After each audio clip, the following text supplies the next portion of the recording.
Hi, this is Sarah from CNN and we are live from Connecticut. And today we are going to have a debate about two topics, which are corporate universities and e-learning. So first we're going to talk about the corporate universities, which are, I recall, learning and development structures which are located inside firms or more generally inside organizations in order to make, for example, a firm more, to improve a firm rentability or to create a firm identity, a firm culture for the employees of the factory.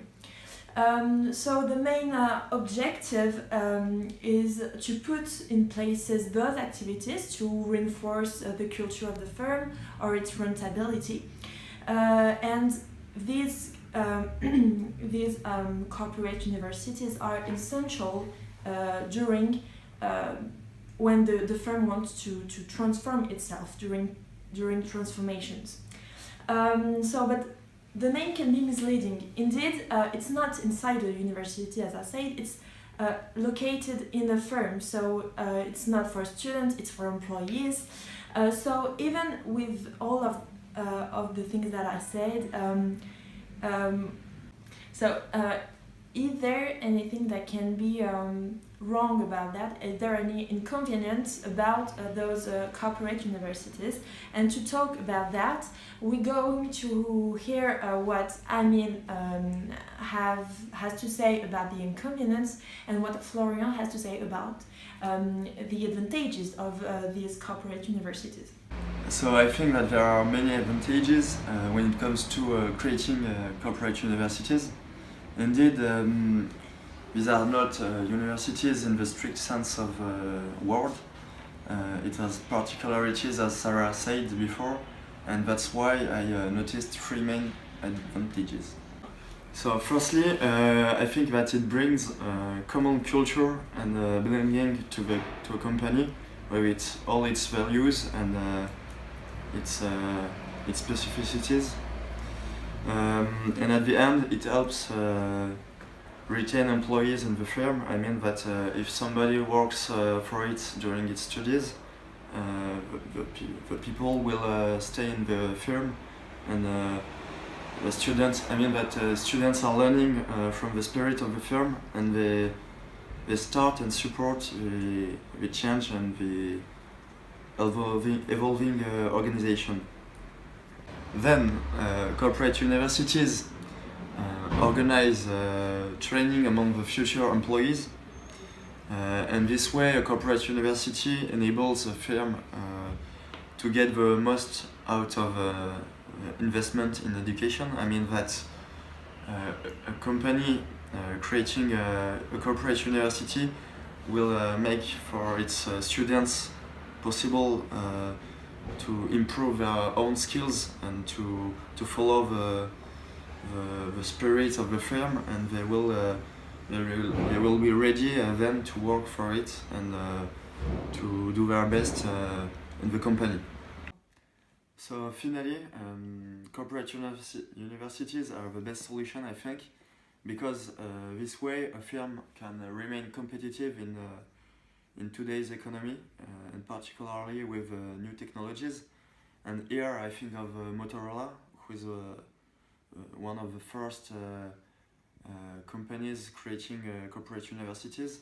And since 2001 there are more than 2,000, but Motorola is one of the first. And in this kind of activities, I think of new technologies, it's really useful, because it's a sector where permanent improvement is required, and people have to train and train themselves in order to enable the firm to remain competitive. Well, Florian, thank you for your arguments, but let me tell you why I completely disagree with you. First of all, corporate universities are not real universities. Consequently, they do not possess the same structure, and also they doesn't have the same preoccupations in terms of educational methods, for example. The follow-up is not the same. Well, I'd better say that there is no follow-up at all, and the approach is also different because corporate universities are much more in favor do-it-yourself approach to graduate education. So it may be good, but without a frame, people can be lost, simply. Besides, you considered as a good point the fact that corporate universities brings a common culture in the firm for employees. But let me tell you that the values that are brought into the group are the firm's one, rather than, people's ones. So firms interferes with people's free will. Can you tell me if you consider such a point to be good? I don't think so. What is more, corporate universities are mostly interested in market rationality and public relation than, academic freedom. And we may say that liberalism enters again into another part of people's lives. And I think it is perverse. Because finally, we call them corporate universities, but they are not universities at all. And this is the principle of teaching, which is freedom. People should be free to have access to the knowledge they consider to be interesting for them. And this is this very principle which is completely undermined by the firms. And finally, we all know that firms have a huge financial power, especially great ones, such as Apple or McDonald's. So they have resources to use new technologies to the teaching, but it does not have to be an excuse to show their power. Technology should be a very important thing to put into teaching, and it has to serve common interest. Finally, with corporate universities, there is a conception of teaching that is questioned. So thank you, Florian and Amin, for this debate, which was very interesting. We'll learn a lot. And now we're going to, without any transition, we're going to talk about e-learning. So e-learning is more known than corporate universities. It is when a student wants to learn something that is not his university does not teach. For example, the student can learn this subject from home with his computer, with his iPad. So new technologies have really have an impact on this, and thanks to these new technologies, e-learning is possible. There are great universities such as Harvard, which put in place those e-learnings, and also firm like MOOC, which provides those lessons. But are there only positive points for this e-learning? Isn't there is not a bit the student is not going to be maybe alone when he's going to do this e-learning? And to talk about this, we have invited Clara and Jonathan. Clara, who is going to talk about the advantages of e-learning, and Jonathan, who is going to talk about the inconvenience of this new form of learning. Thank you, Sarah. Now I'm going to tell you about distance learning advantages. First, taking a course online can be a way to cut down on costly gas or public transportation. Since students can often work from home to complete their class assignments, both time and money are saved. Moreover, with distance learning courses, students can complete their course work from just about anywhere, provided there is computer and internet connection. This allows students to work when and where it is more convenient for them without having to squeeze in scheduled classes to an already busy life. As distance learning can usually be completed on your own schedule, it is much easier to complete distance learning courses while working than more traditional educational programs. Keeping your job gives you more income, experience, and stability, while completing your degree giving you less to worry about and more time to focus on your own studies. Even if you live in a community with few or no colleges, distance learning allows you to choose from a wide variety of schools to complete your education. You might find online schools that specialize in your particular field, or one that can provide a great general education. Plus, prices for online courses are generally cheaper than on-campus counterparts, and you won't have to worry about commuting, moving, or getting meals planned on campus.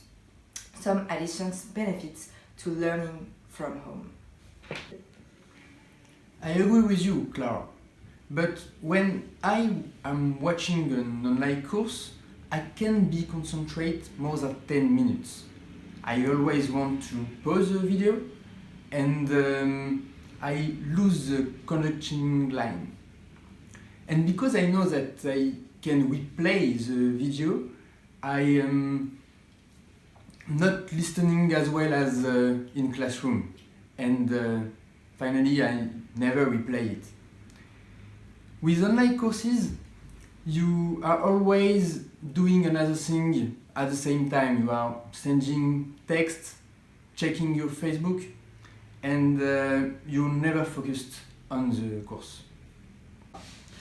When you watch an online course, you can ask your question to your teacher. By asking question, the students assimilate the lesson. With online courses, teachers are like Wikipedia, delivering information without receiving the feedbacks from their students. One of the biggest problems of distance learning is a lack of social interaction. If the classroom environment is what you love most about learning, you may want to take a step back and reconsider distance learning. You'll likely get some interaction in chat rooms, discussion boards, and through email, but the experience will be quite different than traditional courses. The format isn't ideal for all learners. Not everyone is an ideal candidate for online learning. If you know you have problems with motivation, procrastination, and needs lots of individual attention from an instructor, you may want to think long and hard before enrolling an online learning program. The requires adaptability to new technologies. If you've never been one to love working with technology, you will probably get a lot less out of an online course than your more tech-savvy counterparts. Make sure you feel comfortable working with computers and with online programs before you sign up for a class. When you don't have imposed slots in your agenda, you always procrastinate and never do your homework. Who among you uses a distance learning lesson in English to work his English?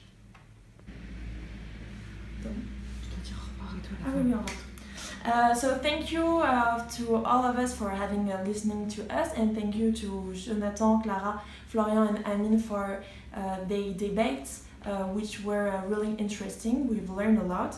So we're going to talk about next week the consequences of the election of Trump for Argentina and its relation with the United States. So it's a new debate with new guests. Thank you very much. This is CNN.